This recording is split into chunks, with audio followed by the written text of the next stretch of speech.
2023 में फोर्ब्स की रिपोर्ट बताती है कि अकेले अमेरिका में क्रिसमस पर $1 ट्रिलियन से अधिक खर्च किया गया।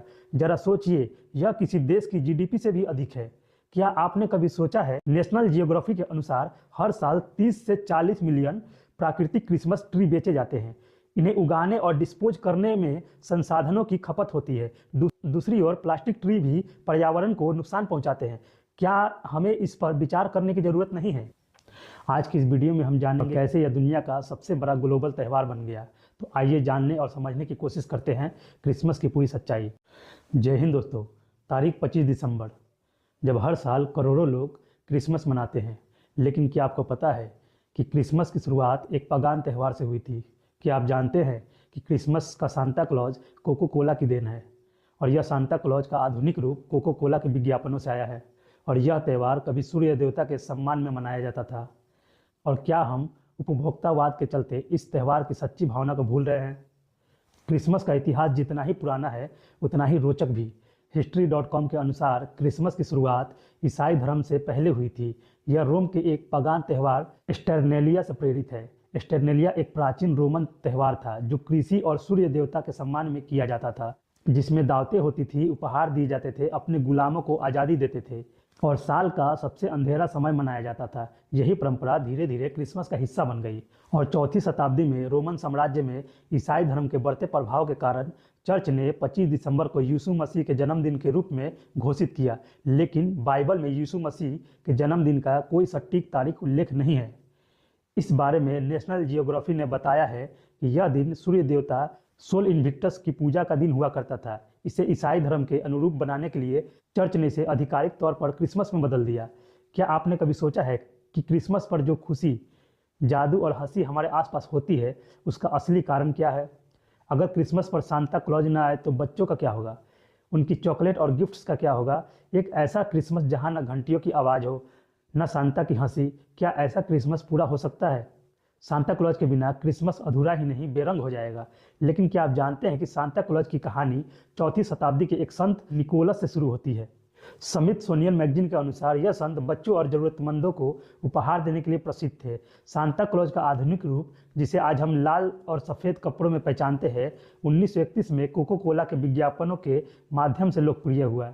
इसे एक जादुई और खुशहाल छवि दी गई जो बच्चों को आकर्षित करती है। यह एक आधुनिक उपभोक्तावाद की एक मिसाल भी है। जिंगल बेल्स की ट्यून सुनते ही सबसे पहले कौन याद आता है? आप में से लगभग लोगों का जवाब होगा कि वो लाल टोपी और सफ़ेद दाढ़ी वाला। लेकिन यहीं पर एक ट्विस्ट है। दरअसल यह गाना क्रिसमस के लिए लिखा ही नहीं गया था। तो यहाँ पर एक सवाल खड़ा होता है कि आखिर यह गाना क्रिसमस से कैसे जुड़ा? दरअसल अमेरिकन म्यूजिक प्रिजर्वेशन के अनुसार जिंगल बेल्स को 1857 में अमेरिकी म्यूजिशियन जेम्स लॉर्ड पियरपॉन्ट ने लिखा और कंपोज भी किया था। यह गाना मूल रूप से the one horse open slay के नाम से प्रकाशित हुआ था। यह किसी त्यौहार के लिए नहीं, बल्कि सर्दियों के दौरान होने वाली स्लेज रेसिंग की मस्ती को दर्शाने के लिए लिखा गया था। इसमें क्रिसमस का कोई उल्लेख नहीं है और इसे थैंक्स गिविंग के समय गाया गया था। 1860 और 1870 के दशक में इसके बर्फीले दृश्यों और सर्दियों की खुशियों की वजह से इसे क्रिसमस के साथ जोड़ा जाने लगा। 20वीं सदी में रेडियो और रिकॉर्डिंग तकनीक के जरिए यह और लोकप्रिय हो गया। 1943 में बिंग क्रॉस्बी और द एंड्रयू सिस्टर्स ने इसे रिकॉर्ड किया, जिसके बाद यह क्रिसमस का एक लोकप्रिय गीत बन गया। द गार्डियंस के अनुसार क्रिसमस अब एक बड़े पैमाने पर उपभोक्तावादी त्यौहार बन गया है। 2023 में फोर्ब्स की रिपोर्ट बताती है कि अकेले अमेरिका में क्रिसमस पर $1 ट्रिलियन से अधिक खर्च किया गया। जरा सोचिए, यह किसी देश की जीडीपी से भी अधिक है। क्या आपने कभी सोचा है कि क्रिसमस पर्यावरण पर क्या प्रभाव डालता है? नेशनल जियोग्राफी के अनुसार हर साल 30 से 40 मिलियन प्राकृतिक क्रिसमस ट्री बेचे जाते हैं। इन्हें उगाने और डिस्पोज करने में संसाधनों की खपत होती है। दूसरी ओर प्लास्टिक ट्री भी पर्यावरण को नुकसान पहुंचाते हैं। क्या हमें इस पर विचार करने की ज़रूरत नहीं है? लेकिन इसका एक सस्टेनेबल समाधान भी है। WWF ने बताया है कि अगर आप रीयूसेबल पेड़ों का उपयोग करें तो यह पर्यावरण के लिए बेहतर होगा। साथ ही क्रिसमस लाइट्स और सजावट को सस्टेनेबल तरीकों से इस्तेमाल करना भी महत्वपूर्ण है।